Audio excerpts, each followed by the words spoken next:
Pajajaran Magelang. Mari persiapkan diri kita untuk beribadah. Nonaktifkan handphone atau ubah ke mode hening atau getar. Mari tetap jaga ketenangan selama ibadah berlangsung. Tidak makan dan minum di ruang ibadah. Menjaga anak-anak tetap dalam pengawasan. Selamat beribadah, Tuhan Yesus memberkati.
Warta Lisan 16 Juli 2023.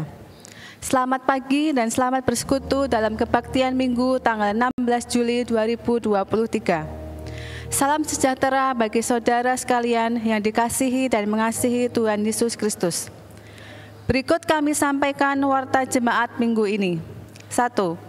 Kebaktian Minggu hari ini 16 Juli 2023 pukul 6 dan 8 WIB serta kebaktian pemuda remaja pukul 10 WIB dilayani oleh Pendeta Larry Tulus Lumban Tobing. 2. Kebaktian minggu depan tanggal 23 Juli 2023 pukul 6 dan 8 WIB dilayani oleh Bapak Jujun D. Supriyadi dari YPKI Magelang.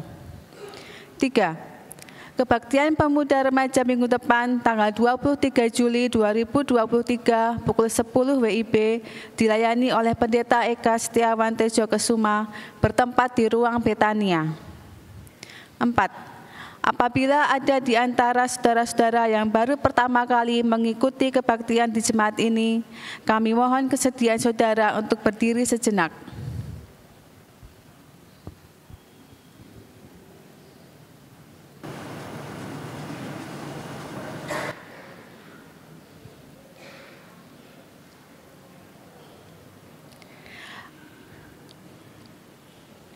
Kami mohon saudara-saudara yang duduk berdekatan untuk memberi salam terima kasih untuk kehadiran saudara dalam ibadah pagi ini.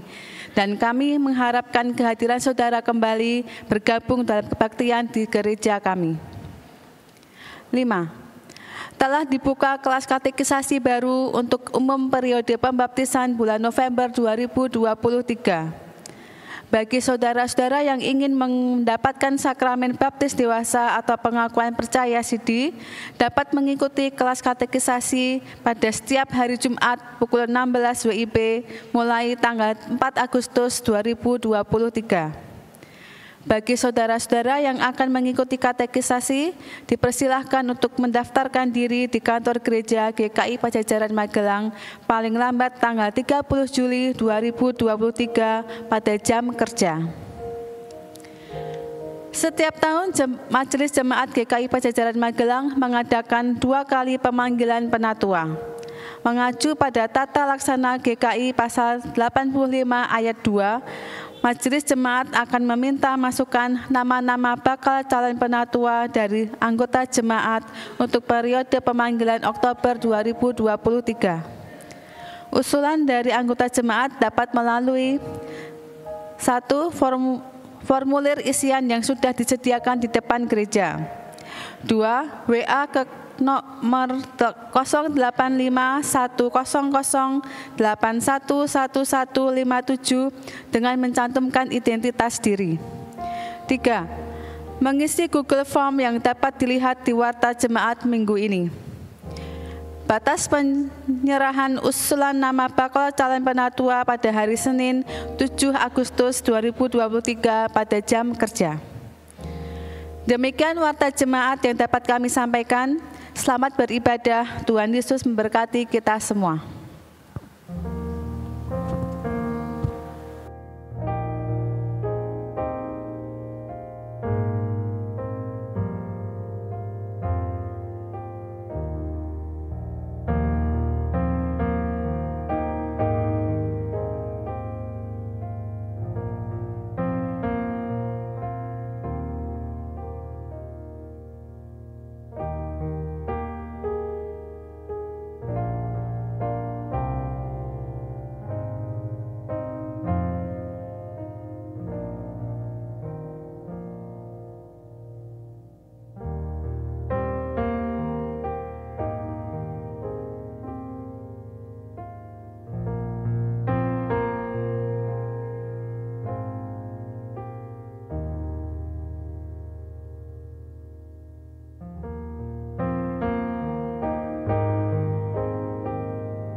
Kesempatan bagi kita untuk beribadah kepadanya.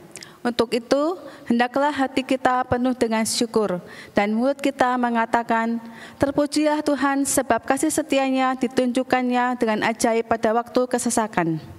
Mari berdiri, kita akan menyanyikan lagu Kasih Setia Tuhan.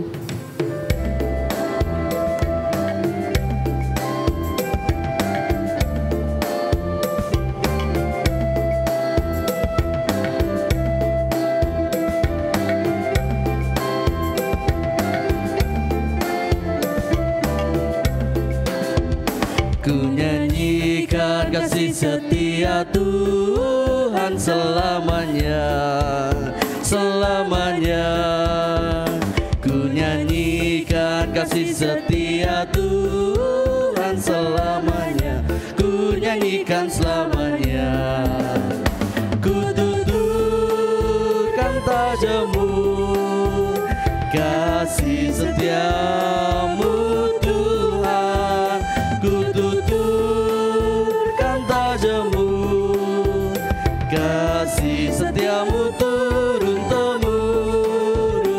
Ku nyanyikan kasih setia Tuhan selamanya, selamanya. Ku nyanyikan kasih setia Tuhan selamanya, ku nyanyikan selamanya. Kita akan ulangi lagu ini sekali lagi. Ku nyanyikan kasih setia Tuhan. Ku nyanyikan kasih setia Tuhan selamanya, selamanya.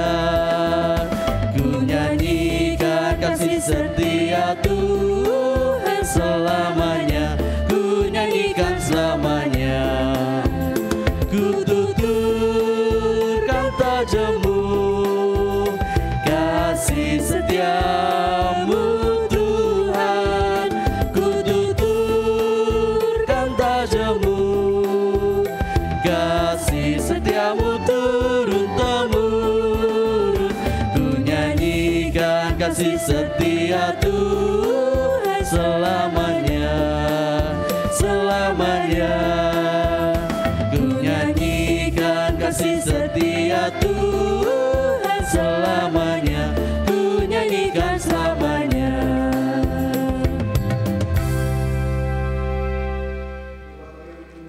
Bulan diakonia ini berlangsung dengan pengakuan bahwa pertolongan kita adalah dari Tuhan yang menciptakan langit dan bumi, yang memelihara kasih setianya sekarang dan selama-lamanya.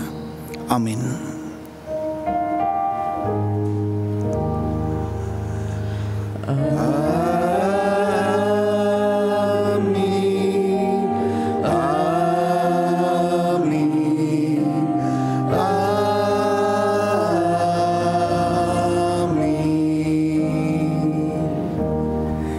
Kasih Tuhan beserta dengan saudara sekalian.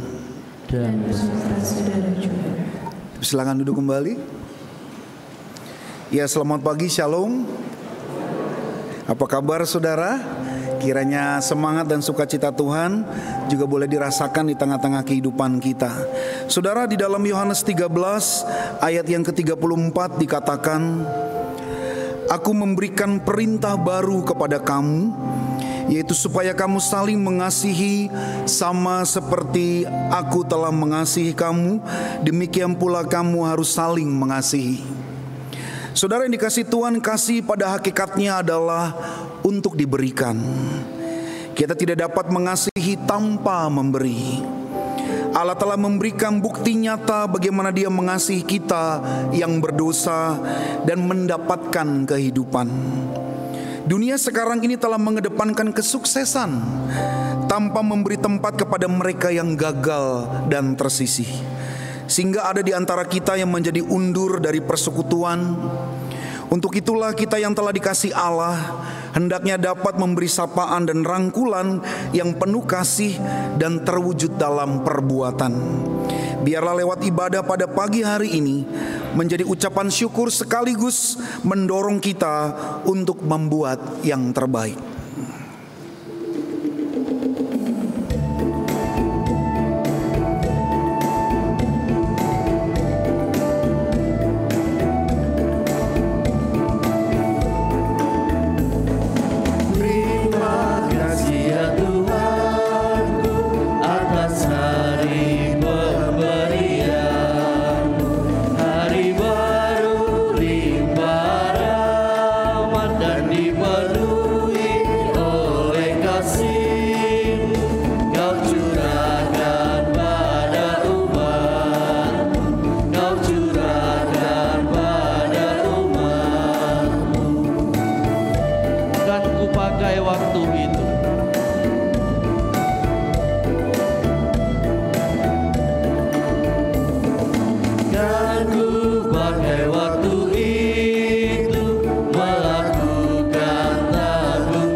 Sungguhkah melalui pujian ini rasa syukur selalu tertuang di dalam hati kita, bahkan ketika kita menghadapi setiap pergumulan di tengah-tengah hidup ini?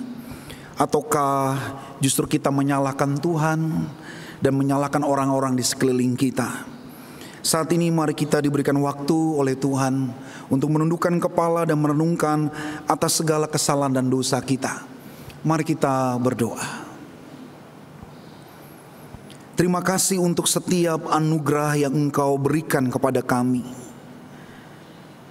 sehingga setiap waktu kehidupan yang kami jalani semuanya adalah karena kasih Tuhan kepada kami. Ketika kami menghadapi berbagai dinamika kehidupan ini, Tuhan mengajarkan kami untuk kembali melihat bagaimana Tuhan merendah hidup kami. Tapi terkadang ketika kesulitan dan masalah datang silih berganti di dalam kehidupan kami sulit untuk bersyukur. Kami sulit untuk menerima segala kondisi dan keadaan hidup kami. Kami memohon ampun kepadamu ya Allah, jikalau kami memahami Tuhan dengan tidak lengkap. Kami seringkali mengejar hanya berkat-berkat-Mu, tetapi kami juga tidak belajar atas segala didikan Tuhan yang menegur kami. Biarlah pada pagi hari ini Engkau mendengarkan segala pengakuan dosa kami, agar hidup kami boleh diperbaharui dan kami boleh mengingat akan pengorbanan-Mu di kayu salib, yang adalah bukti cinta kasih-Mu yang terbesar, sehingga kami boleh mendapatkan pengharapan dan menjadi bagian di dalam karya keselamatan-Mu. Inilah segala pengakuan dosa kami yang kami bawa kepadamu ya Allah. Hanya di dalam nama Tuhan Yesus kami berdoa. Amin.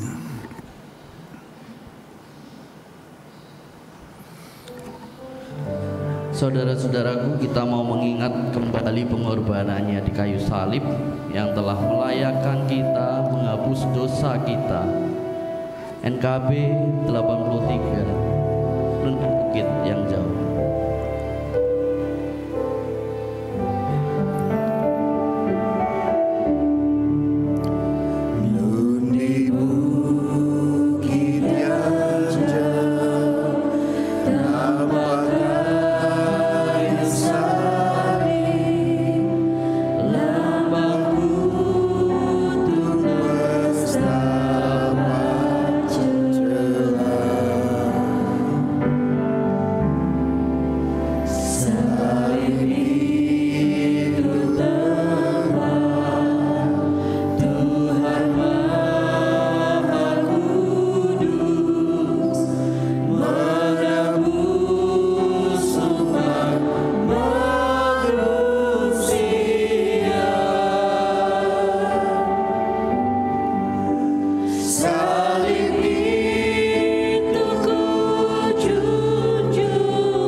Meski salib itu dicerca dan dicela, bagiku salib itu tiada tara.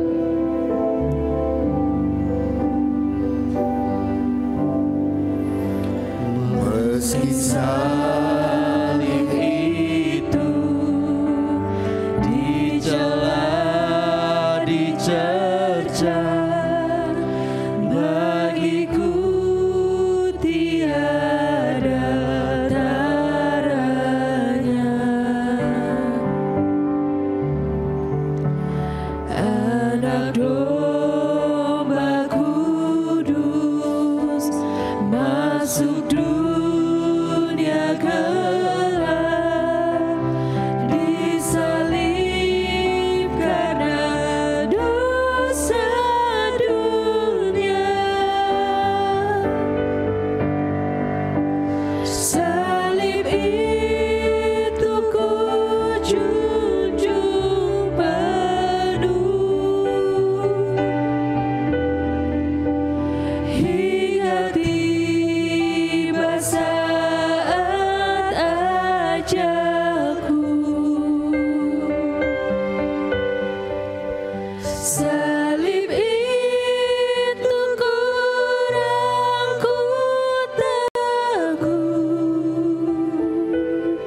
Sebagai umat Tuhan yang telah diperdamaikan dan menerima pengampunan dari Allah, terimalah berita anugerahnya sebagaimana dikatakan di dalam Lukas 10 ayat 27 sampai yang ke-28.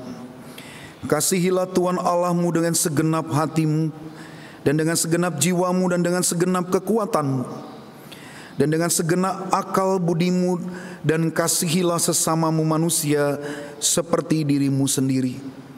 Kata Yesus kepadanya, jawabanmu itu benar, perbuatlah demikian, maka engkau akan hidup.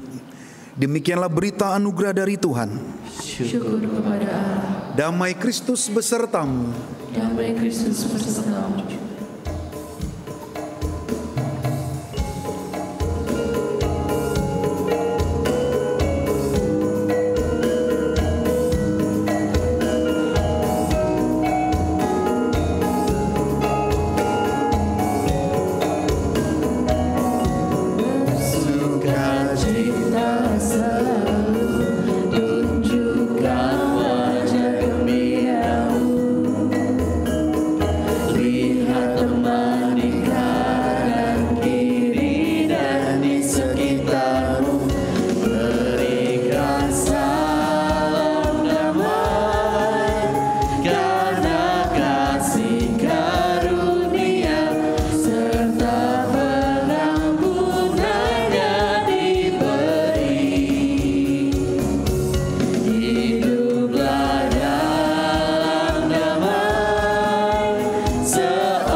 Ya saudaraku, hanya karena kasih Allah maka kita dapat merasakan kehidupan yang berarti.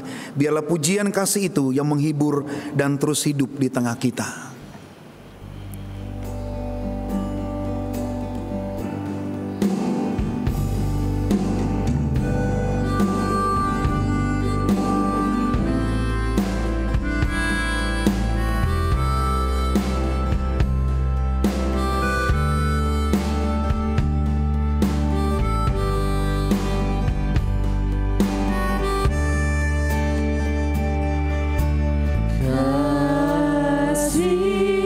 Kasih lemah lembut, kasih pasti memaafkan,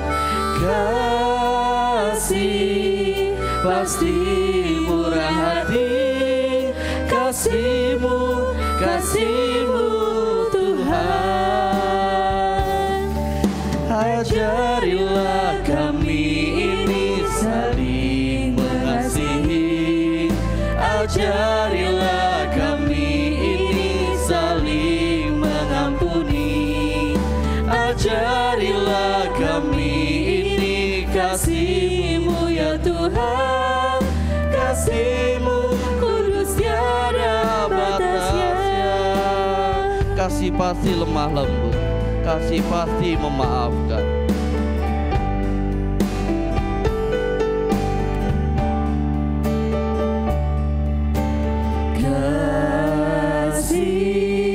Kasih lemah lembut, kasih pasti memaafkan, kasih pasti murah hati, kasih-Mu, kasih-Mu Tuhan. Ajarilah kami ini saling mengasihi, ajarilah kami ini saling mengampuni, ajarilah kami ini kasih-Mu ya Tuhan, kasih-Mu kudus tiada batasnya. Ajarilah kami, ajarilah kami ini saling mengasihi, ajarilah kami ini saling mengampuni, ajarilah kami ini kasih-Mu ya Tuhan, kasih-Mu kudus tiada batasnya.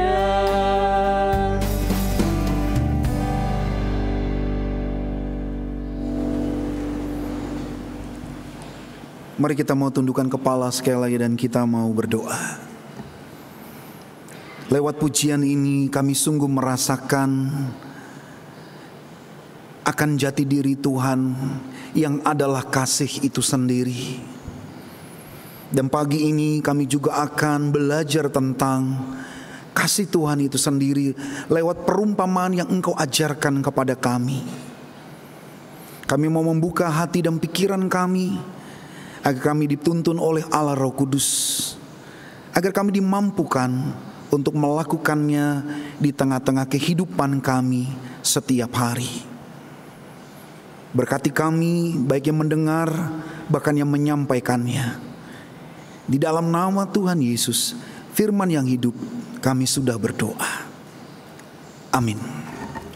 Mari saudara, kita akan membuka Alkitab kita dari Injil Lukas pasal 15 ayat yang ke-11 sampai yang ke-24.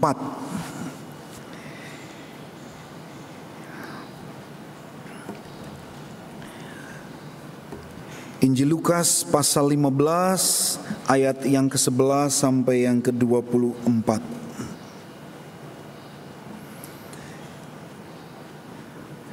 Perumpamaan tentang anak yang hilang.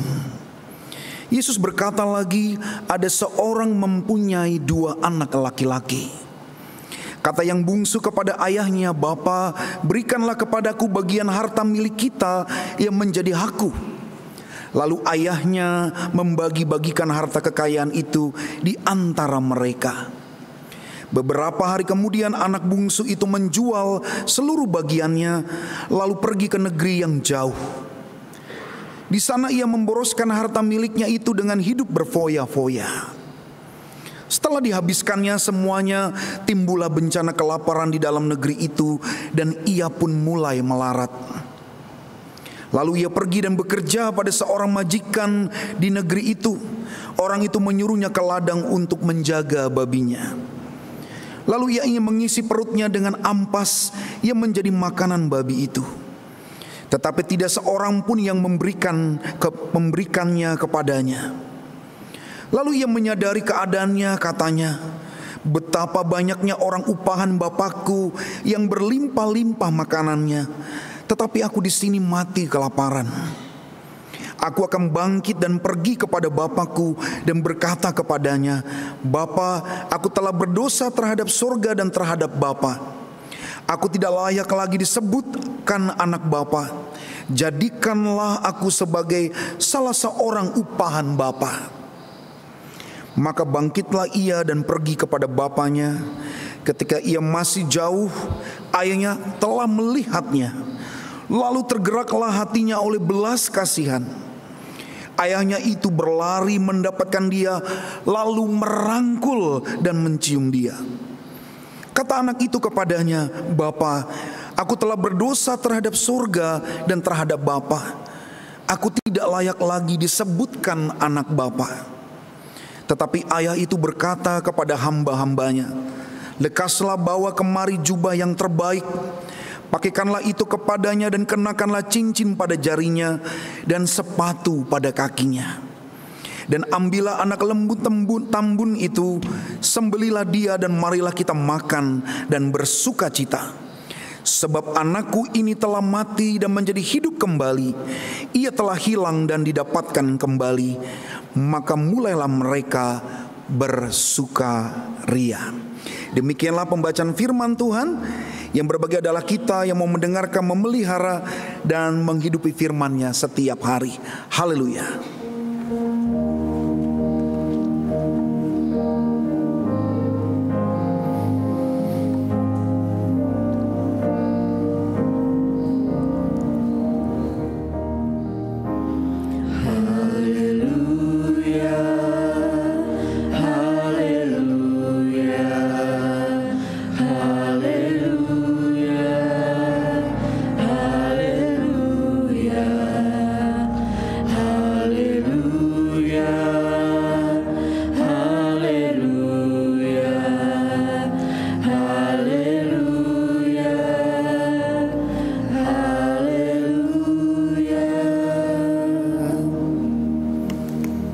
Ya, sekali lagi selamat pagi, shalom.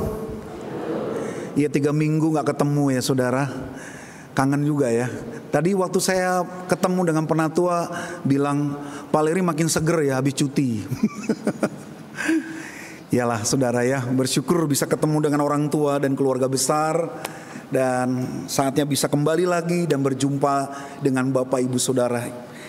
Ya saudara yang dikasih Tuhan, hari ini kita belajar tentang misteri kasih Tuhan yang sesungguhnya menjadi dasar yang penting lewat perumpamaan yang Tuhan Yesus ajarkan kepada kita.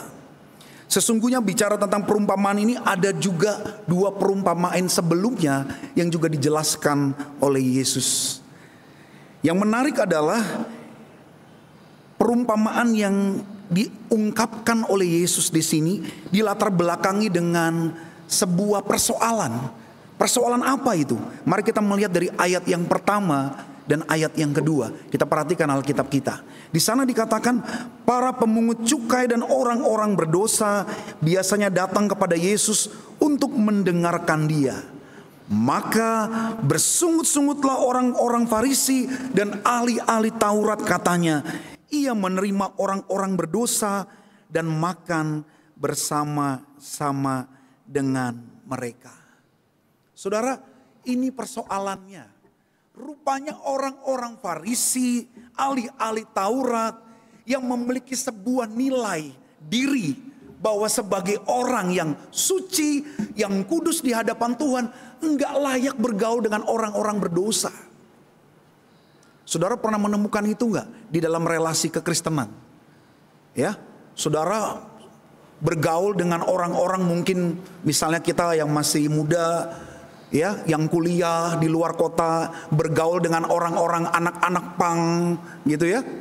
Kumpul-kumpul dengan mereka, lalu orang tua kita bilang, ngapain kamu gaul-gaul sama mereka? Nanti kamu makin seperti mereka. Ada gak yang merasakan seperti itu? Ada. Atau ini yang terjadi ya dari salah satu pendeta GKI ini di Jakarta. Tujuannya untuk melakukan misi, tapi anggota jemaat dan penatua majelis jemaat menilainya berbeda. Kebetulan dia hobinya itu suka masuk ke daerah-daerah yang bisa dikatakan gelap dalam tanda kutip. Jadi dari beberapa jarak gereja itu ada kafe yang dikatakan kafenya itu tempat kumpul anak-anak muda, termasuk anak-anak gereja yang sudah tidak aktif tapi suka nongkrong di sana sambil main biliar, main judi, ya.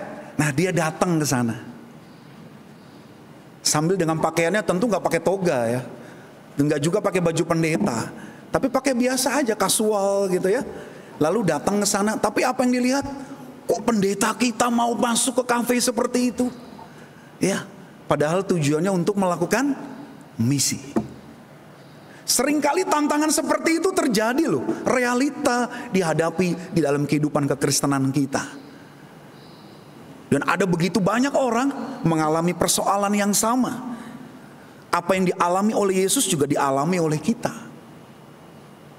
Karena itu tema pada pagi hari ini di dalam memaknai panggilan kita untuk berdiakonia, merangkul dalam kehangatan kasih dan perbuatan, kita mau belajar tentang prinsip akan kasih Allah melalui perumpamaan yang Tuhan Yesus ajarkan. Nah, saudara-saudara, pada perikop ini kita melihat sebuah kisah sebetulnya tidak asing di tengah-tengah kita. Ini adalah perumpamaan yang sangat terkenal.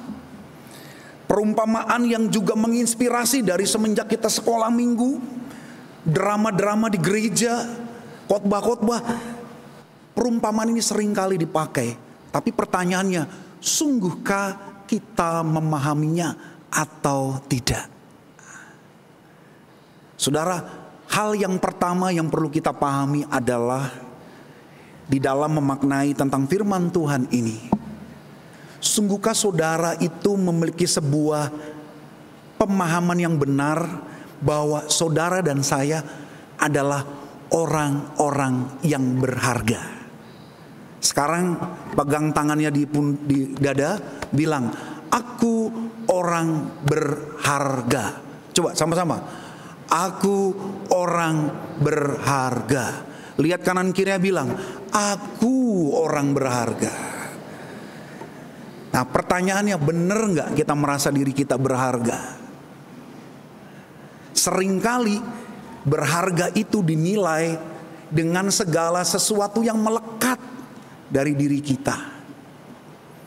Pembelajaran hari ini membuktikan kepada kita bahwa sesungguhnya nilai keberhargaan manusia itu bukan dinilai dengan apa yang melekat dengan diri kita.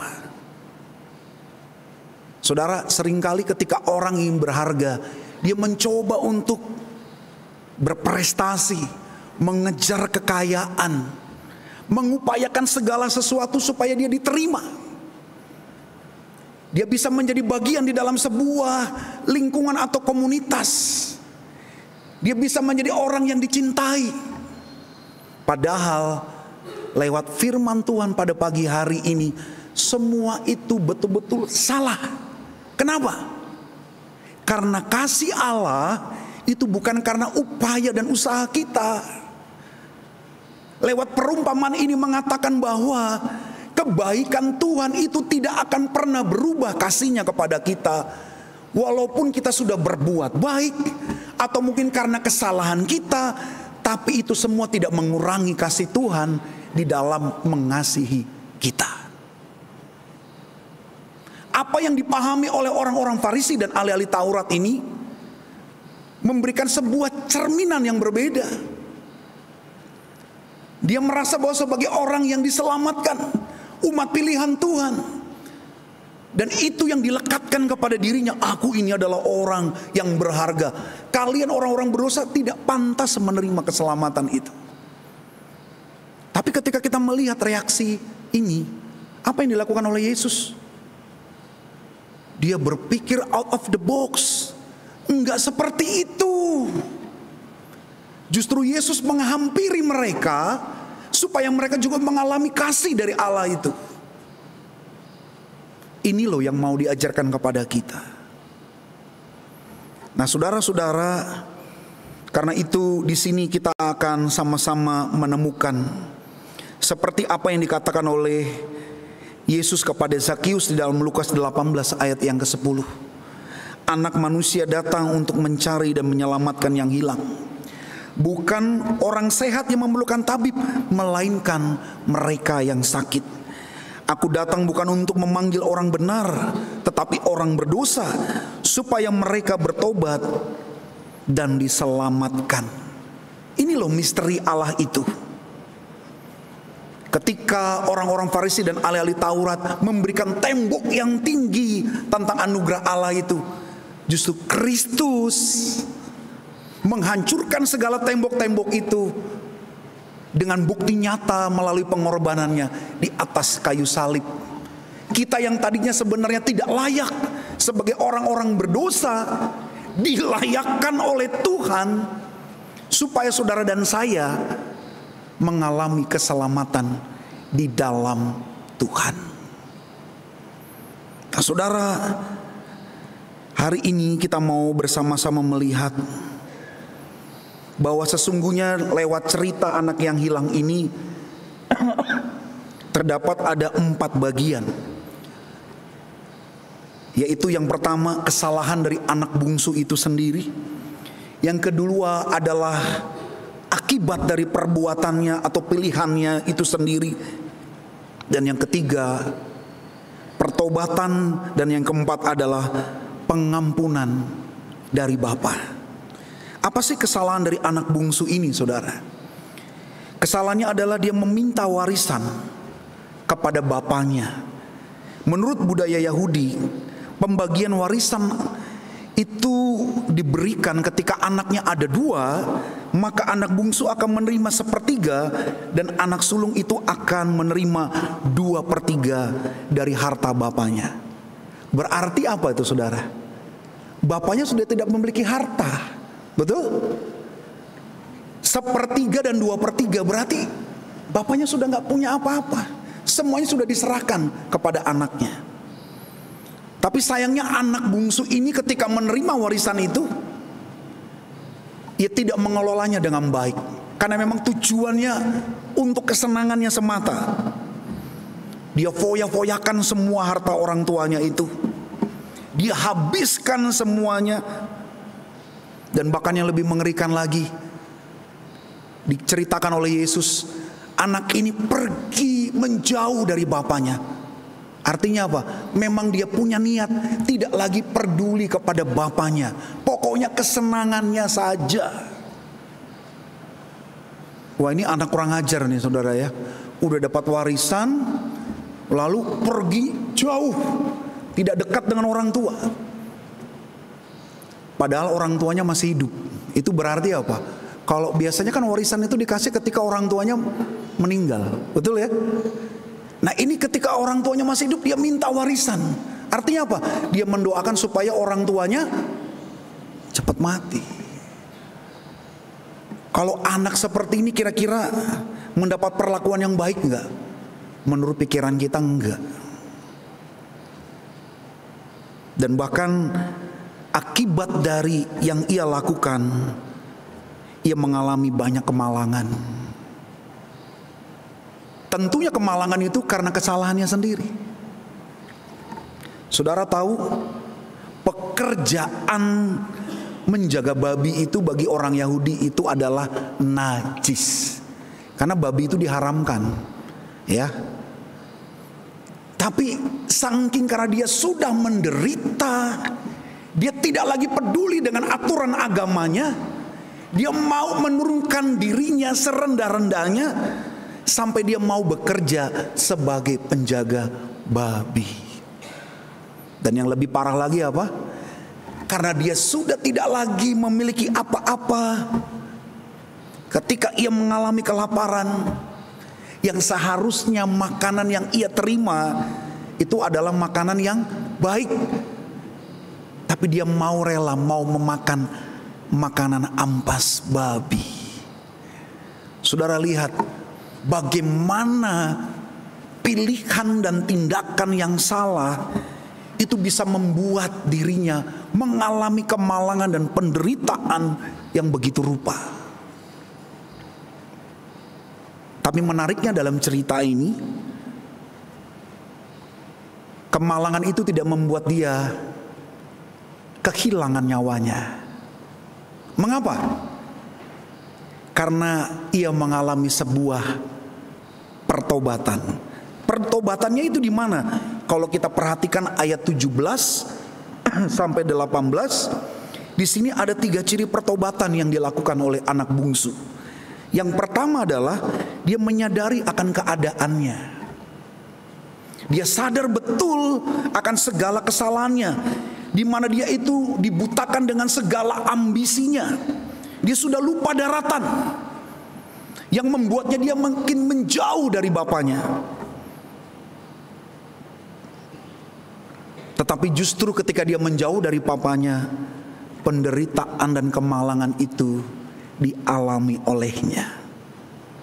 Nah, setelah dia mengalami kesusahan, penderitaan itu menjadi sebuah cambuk baginya untuk ia sadar dan mencari bapaknya. Saudara, kalau kita merenungkan dan merefleksikan di dalam hidup kita, sungguhkah penderitaan dan kesusahan bisa membuat kita bertobat? Acap kali begitu, tapi juga tidak selalu. Ada orang-orang yang sudah jatuh, udah jatuh kena ketipan tangga, rumahnya roboh, ya nggak tobat-tobat juga. Ada nggak Bapak Ibu? Jangan lihat saya, coba lihat kanan kiri. Ada nggak? Ada. Tapi syukur di dalam cerita ini, anak bungsu itu dia mengalami sebuah kesadaran. Tapi pertobatan yang kedua apa? Ia memilih untuk bangkit dan pergi kepada bapaknya dan menyesali akan perbuatannya. Nah, ini menarik saudara. Di dalam pemazmur dari Mazmur 51 ayat 19, di sana kita menemukan bahwa korban sembelihan kepada Allah ialah jiwa yang hancur, hati yang patah dan remuk, tidak akan kau pandang ya hina. Ya Allah. Jadi rupanya saudara, Tuhan itu melihat kejujuran hati kita ketika kita mengalami sebuah akibat karena kesalahan kita sendiri, dan kita mau bertobat, dan kita mau datang dengan penuh penyesalan, dengan hati yang hancur, Tuhan melihat segala ungkapan hati kita itu. Dan itu yang dilakukan oleh anak bungsu ini, sehingga Tuhan bisa memulihkan kita. Seperti anak bungsu ini boleh kembali kepada bapaknya. Dan yang ketiga adalah dia juga menerima konsekuensi akibat karena dosanya. Ya, memang adalah anak dari sang bapak, bapak yang kaya, yang mampu untuk memberikan warisan kepadanya. Tetapi karena kesalahannya itu, ia kehilangan status. Status sebagai apa? Sebagai anak bapa.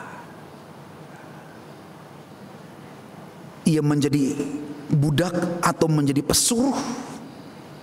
Itu konsekuensi yang dialami oleh anak bungsu ini. Namun saat ia kembali kepada bapaknya, status itu tidak hilang. Karena bapaknya menyambutnya dengan penuh sukacita dan mempercayai kembali anaknya, supaya anaknya itu sungguh mengalami kasih bapa yang memberikan pemulihan kepadanya. Nah, saudara, menariknya kata yang dipakai di sini adalah kata pileo. Artinya mencium, merangkul dengan bertubi-tubi. Artinya apa, saudara? Coba bayangkan ya. Ini kan anak bungsu ini kerjanya kan penjaga babi. Kondisinya bau, betul ya? Tapi ketika ketemu bapaknya bilang, saya mandi dulu gitu. Enggak begitu, saudara. Tapi walaupun dia masih bau, ya kondisinya cekadut begitu, udah nggak beraturan, kondisinya memprihatinkan. Tapi ketika bapaknya melihat dari jauh, bapaknya berlari-lari. Dan bukan cuma berlari, ketika dilihatnya anaknya itu, dia datang dan dia memeluk dan merangkul dan menciumnya. Saudara bisa bayangkan ya, baunya udah kayak apa, saudara itu. Tapi dia cium. Saudara kalau punya anak lama menghilang, gak pulang-pulang, nah itu yang dikatakan mama saya ya, waktu saya pulang kemarin, kamu jadi pendeta kok lama gak balik kamu. Lupa ingat rumah juga ya. Aku dalam hati, aduh ampun juga, ada salah ya. Kayak anak yang hilang ya. Tapi mama saya gak cium-cium saya begitu, karena saya udah dewasa, malu lah kali ya.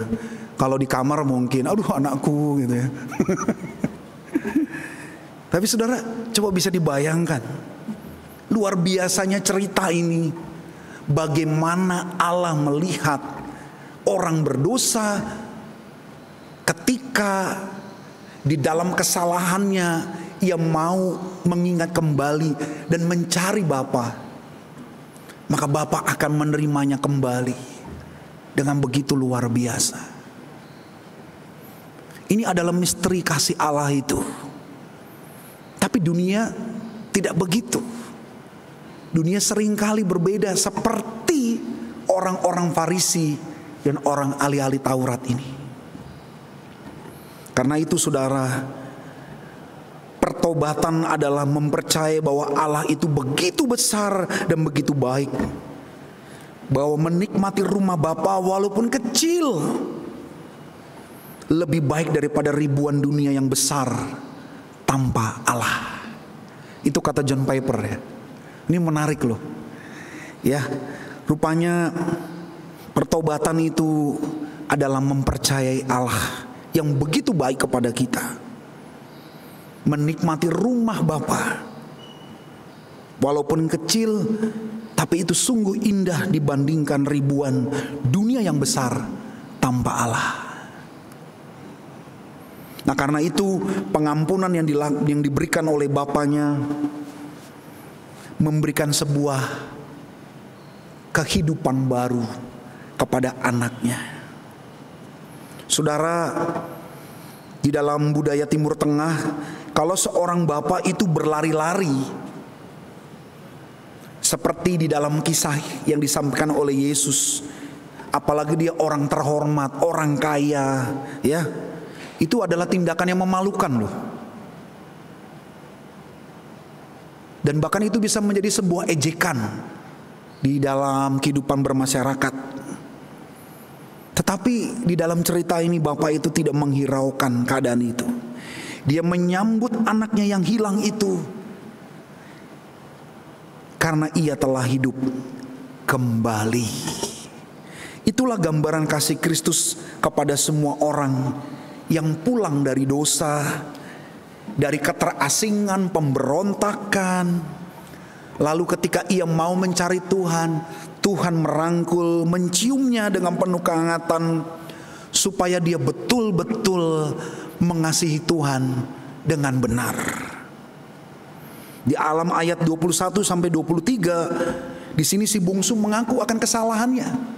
Tetapi bapaknya tidak menghiraukan itu atau tidak mengungkit-ungkitnya lagi, dan memerintahkan hamba-hambanya untuk memberikan pakaian yang terbaik, cincin, sepatu, dan bahkan merayakan dengan acara atau pesta yang penuh dengan kegembiraan. Saudara, di sini sangat terjadi sebuah pemandangan yang kontras sekali antara orang berdosa dengan orang yang merasa dirinya paling benar. Saudara bisa melihat kontras cerita itu. Orang berdosa itu adalah si bungsu, dan orang yang merasa dirinya benar itu adalah orang-orang Farisi dan ahli-ahli Taurat. Dua kelompok ini seringkali juga terjadi di dalam kehidupan bergereja kita. Ketika kita menghadirkan kasih Tuhan, belum tentu orang-orang di sekeliling kita juga memandangnya seperti yang ada di dalam cerita kita ini. Karena itu GKI Pajajaran melihat bahwa tindakan kasih itu harus dilatih. Makanya kita sama-sama menghayati lewat bulan diakonia. Kasih itu harus dibangun, dilatih terus menerus. Gak bisa cuma hanya sekali-kali, gak bisa. Nah saudara, ketika saya menyiapkan khotbah ini, ada seorang bapak anggota jemaat kita yang ada di Kalimantan. Mungkin ada di antara saudara tahu, namanya Pak Hakim Kurnia, ya, Bapak Kurnia. Istrinya Bu Endang itu kirim video pendek kepada saya. Saya bilang, wah terima kasih Pak, video ini bisa menjadi ilustrasi penutup khotbah saya gitu. Ceritanya itu diangkat dari sebuah tulisan di medsos, kalau tidak salah 5 tahun yang lalu. Ada seorang ibu yang orang Indonesia yang sedang studi di Jerman. Dia mengambil mata kuliah sosiologi. Nah, satu kali dia mendapatkan tugas dari seorang dosennya untuk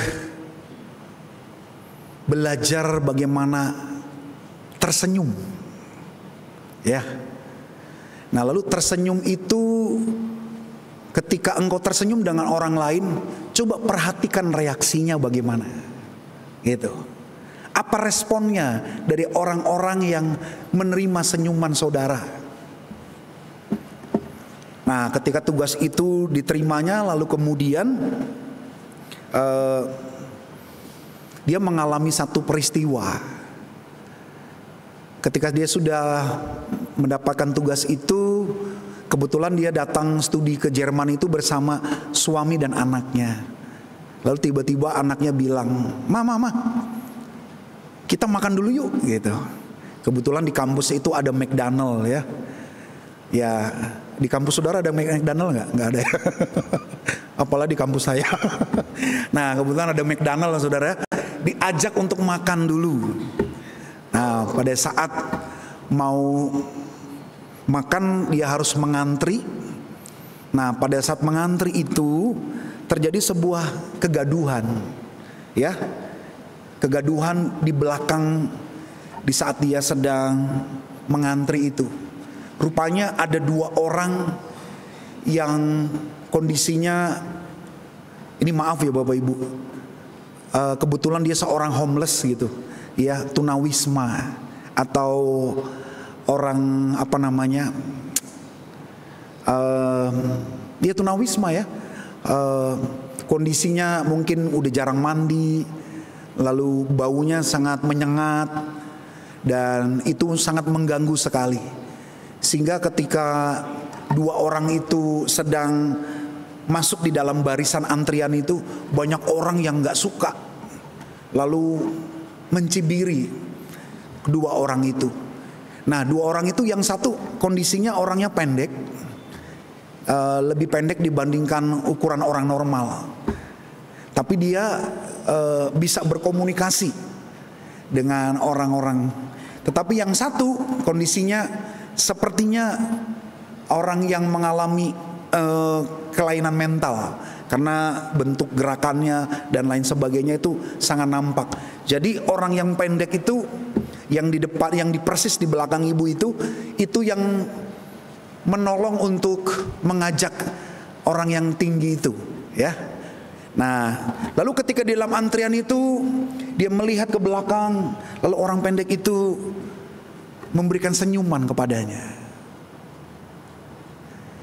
dengan sebuah gambaran yang tersirat, seakan-akan mengatakan, "Ibu, jangan usir saya dari antrian ini.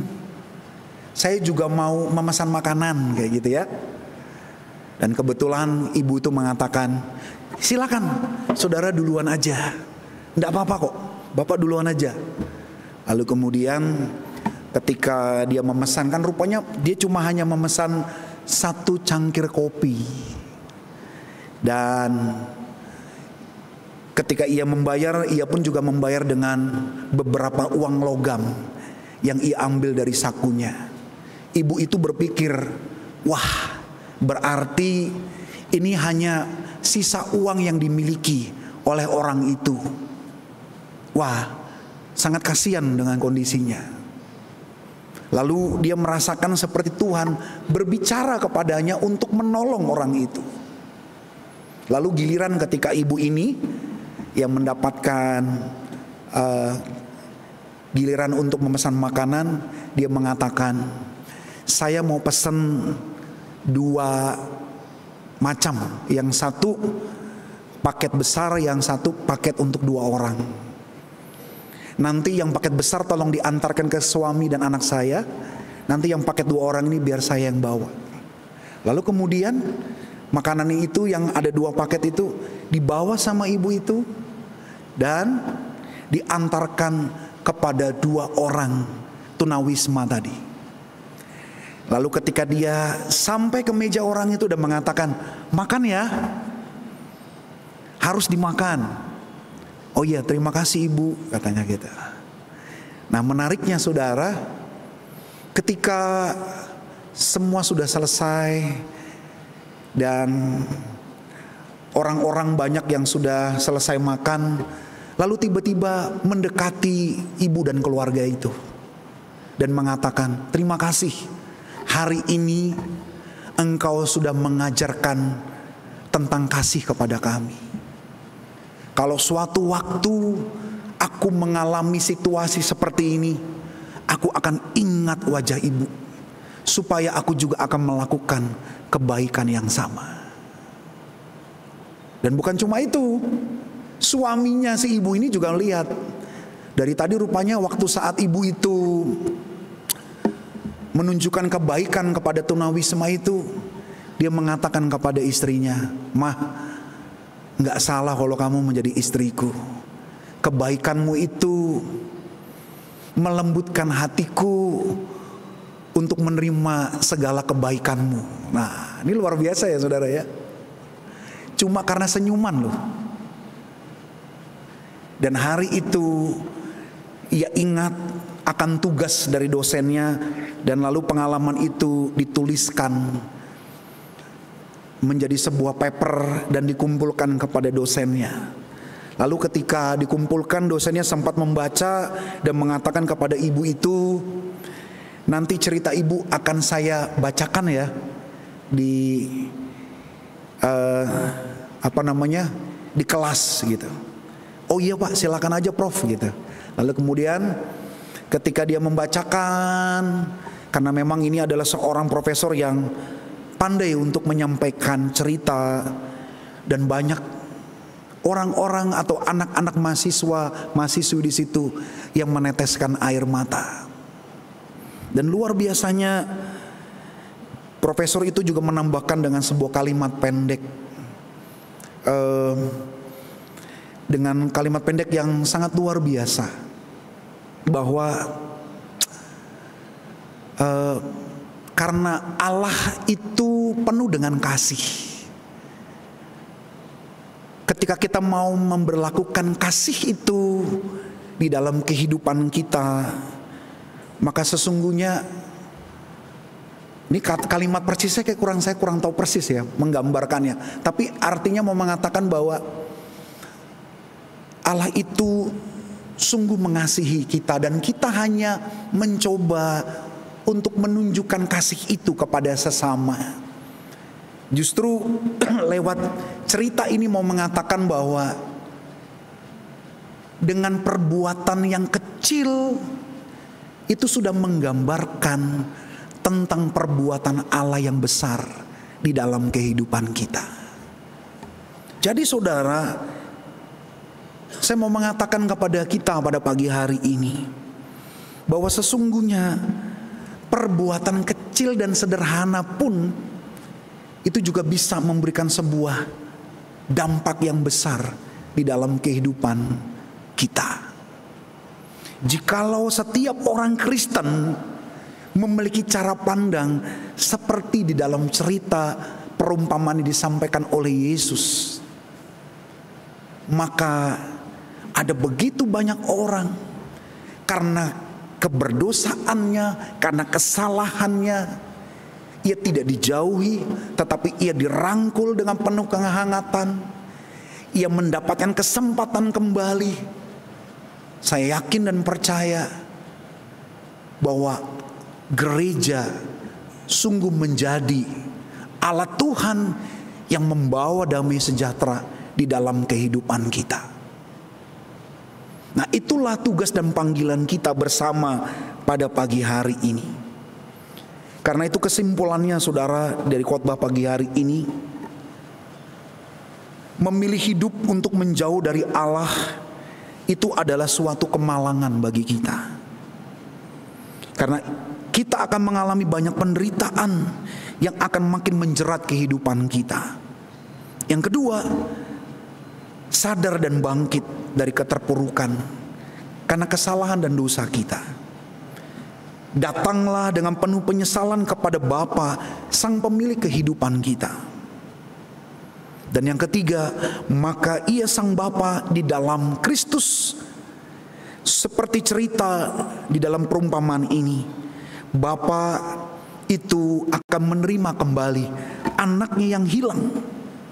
Ia akan merangkul dengan penuh kehangatan kasih, dan ia akan memulihkan dan mempercayakan kembali kehidupan yang berkenan.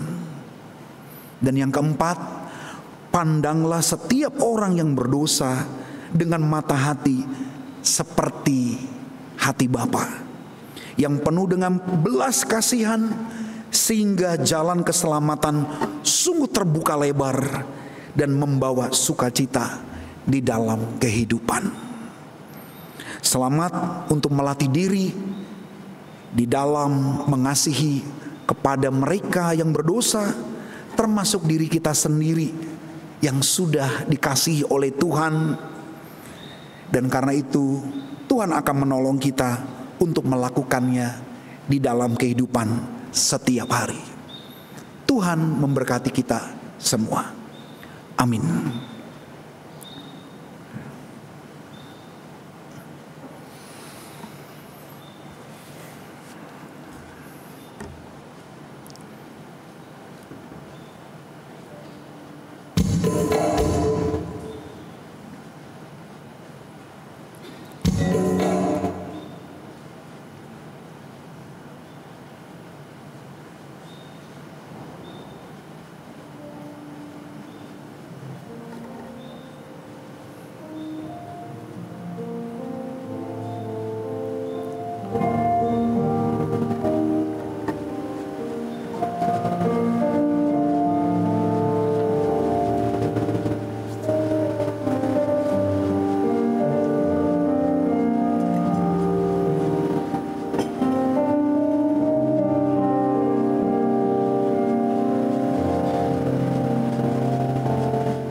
Besar sungguh kasih setiamu, nyata sungguh perlindunganmu. Tak satu kuasa mampu pisahkan aku dari kasih-Mu.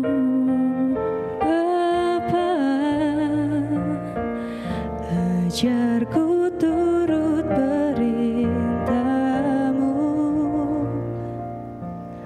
ajarku selalu hormati-Mu, berikan ku hati untuk menyembah-Mu dan bersyukur setiap waktu.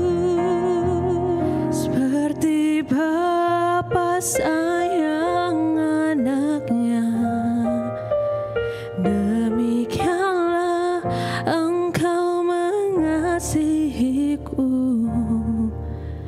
Kau jadikan biji mata-Mu, Kau berikan semua yang ada padamu. Seperti Bapa sayang anaknya, demikianlah Kau menuntun langkahku. Hari depan indah Kau beri, rancangan-Mu yang terbaik bagiku.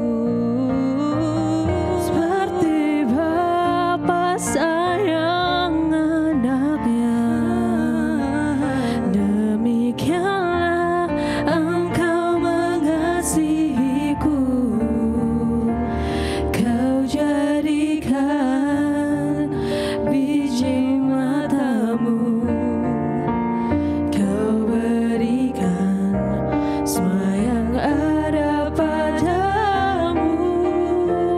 Seperti Bapa sayang anaknya, demikianlah Kau menuntun langkahku. Hari depan indah Kau beri, rancangan-Mu yang terbaik bagiku.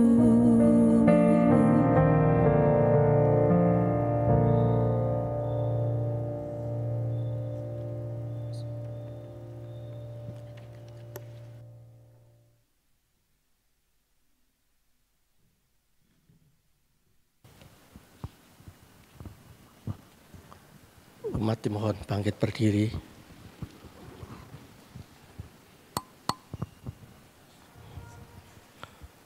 Bersama umat Tuhan di segala abad dan tempat, marilah kita perbarui iman percaya kita yang demikian. Aku percaya kepada Allah, Bapa yang Maha Kuasa, Khalik langit dan bumi, dan kepada Yesus Kristus, anaknya yang tunggal Tuhan kita, yang dikandung dari Roh Kudus, lahir dari anak darah Maria, yang menderita sengsara, di bawah pemerintahan Pontius Pilatus, disalibkan, mati dan dikuburkan, turun ke dalam kerajaan maut. Pada hari ketiga bangkit pula dari antara orang mati, naik ke surga, duduk di sebelah kanan Allah, Bapa yang Maha Kuasa, dan dari sana ia akan datang untuk menghakimi orang yang hidup dan yang mati. Aku percaya kepada Roh Kudus, gereja yang kudus dan persekutuan orang kudus, pengampunan dosa, kebangkitan orang mati, dan hidup yang kekal. Amin. Silakan duduk. Ya, mari saudara, kita akan masuk dalam doa syafaat. Kita berdoa. Kami bersyukur untuk segala pengajaran kasih-Mu. Kami percaya kasih-Mu itu tetap bagi kami. Engkau mengasihi bukan karena keberdosaan atau karena kebaikan kami, tetapi karena Engkau sendiri adalah kasih itu, sehingga kami boleh bersyukur di dalamnya. Dan kami mau menghidupi kehidupan yang Engkau anugerahkan kepada kami. Terima kasih ya Allah untuk segala cinta kasih-Mu yang Engkau beritakan kepada kami pada pagi hari ini. Kami menyatukan hati bersama, berdoa buat saudara-saudara kami yang mengalami kelemahan tubuh. Kami berdoa untuk Ibu Mariatun yang saat ini sedang sakit di rumah. Kami juga berdoa untuk sahabat kami Probo yang saat ini terus di dalam menghadapi sakitnya dan menjalani pengobatan. Kami juga berdoa untuk warga usia lanjut, bagi orang-orang tua kami ini, di mana di dalam usia yang lanjut tentu ada begitu banyak kelemahan yang terjadi. Tapi kiranya Tuhan boleh mengasihi setiap anak-anak-Mu ini, agar di dalam segala kelemahan yang terjadi, iman mereka pun tidak lemah, tetapi iman mereka boleh tertuju dan kuat dan teguh kepada Tuhan. Agar kiranya Tuhan juga boleh mengaruniakan belas kasih Bapa untuk memberikan yang terbaik, pemulihan yang dari Tuhan Engkau berikan kepada mereka.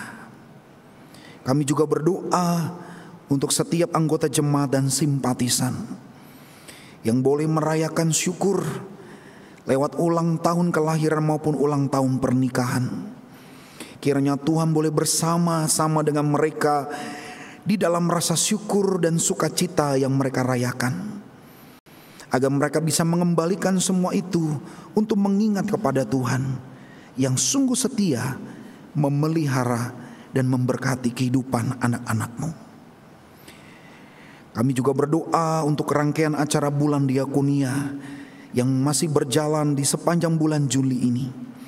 Kiranya Tuhan boleh memberkati dan menolong bersama dengan Majelis Jemaat Bidang 2 di dalam melakukan pelayanan kesaksian dan pelayanan atau berdiakonia.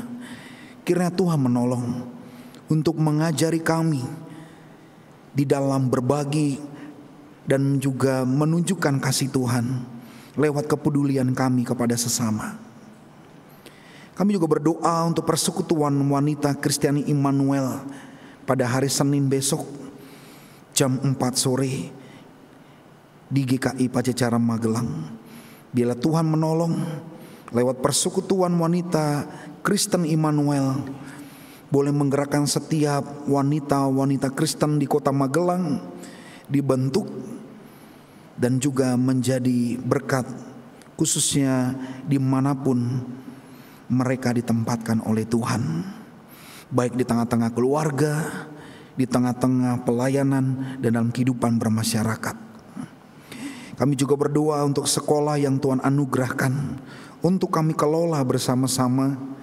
Kami berdoa untuk Yayasan Perguruan Kristen Indonesia.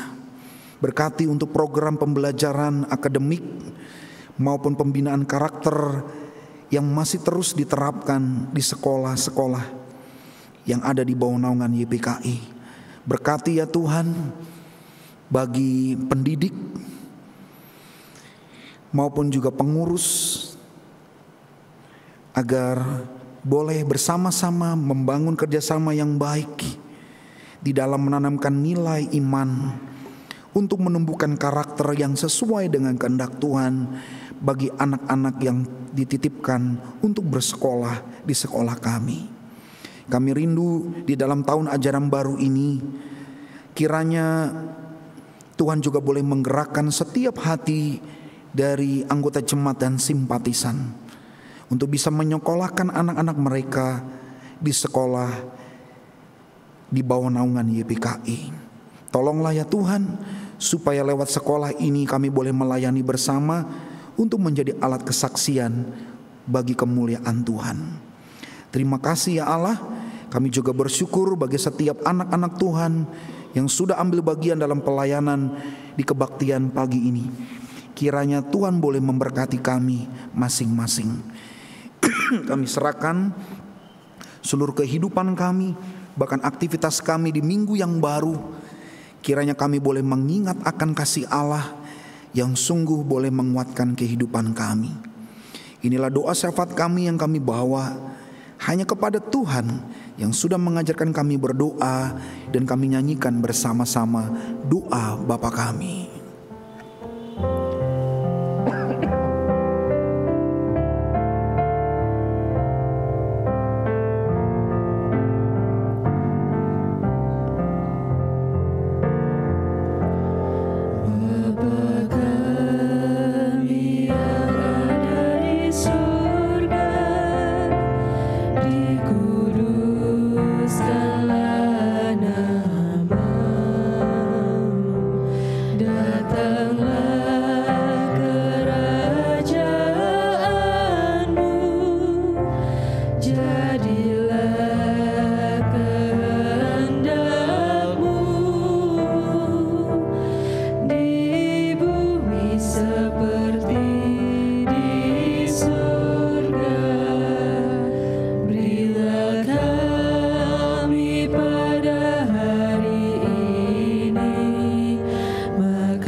Saudara-saudara yang dikasihi dan diberkati oleh Tuhan, Majelis Jemaat mengucapkan banyak terima kasih kepada pelayanan jemaat hari ini, kepada setiap orang yang terkait.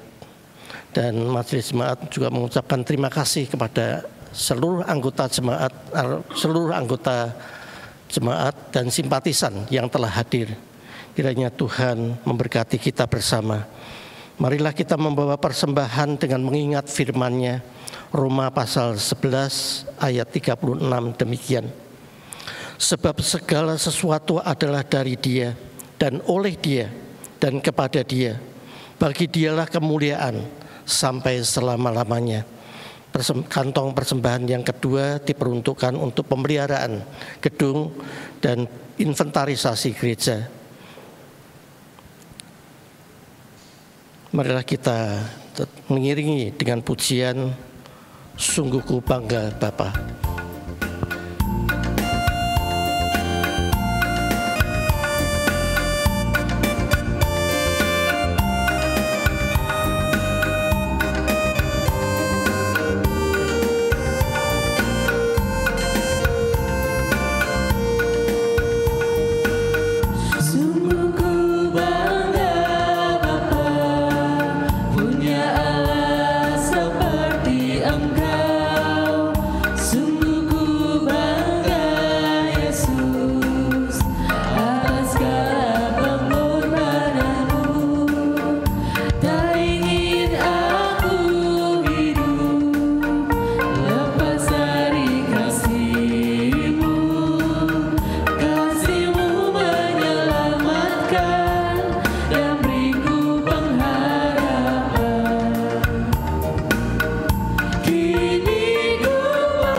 Bapa yang penuh kasih dan penyayang, kami bersyukur atas pemeliharaan-Mu di dalam kehidupan kami dan berkat-berkat bagi setiap kami. Saudara Bapa yang ada di dalam surga, kami berterima kasih dan bersyukur jikalau saat ini kami boleh membawa persembahan kepadamu. Kiranya persembahan kami boleh berkenan dan sungguh menyenangkan di Kau saja. Di dalam nama Tuhan Yesus kami sudah berdoa dan bersyukur. Amin.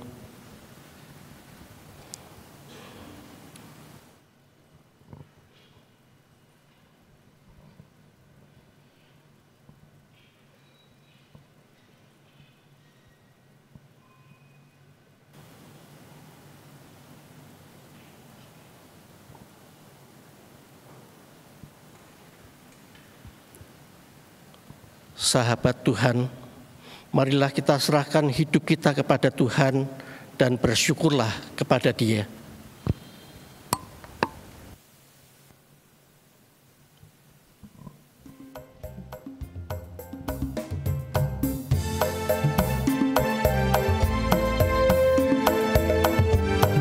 Bagi Yesus kuserahkan hidupku seluruhnya.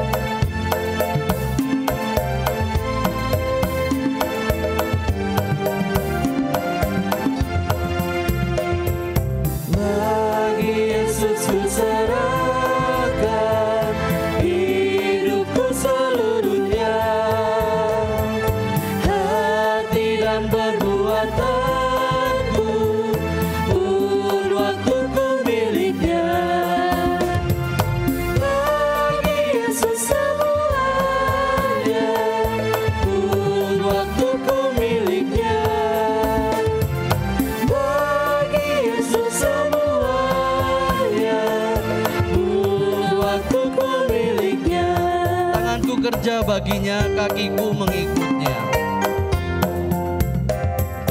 Tanganku kerja baginya, kakiku mengikutnya. Mataku memandang Yesus, yang ku puji Dialah. Bagi Yesus semuanya, yang ku puji Dialah.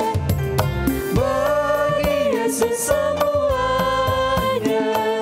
yang ku puji Dialah. Oh, betapa mengagumkan Maharaja semesta. Oh, betapa mengagumkan Maharaja semesta.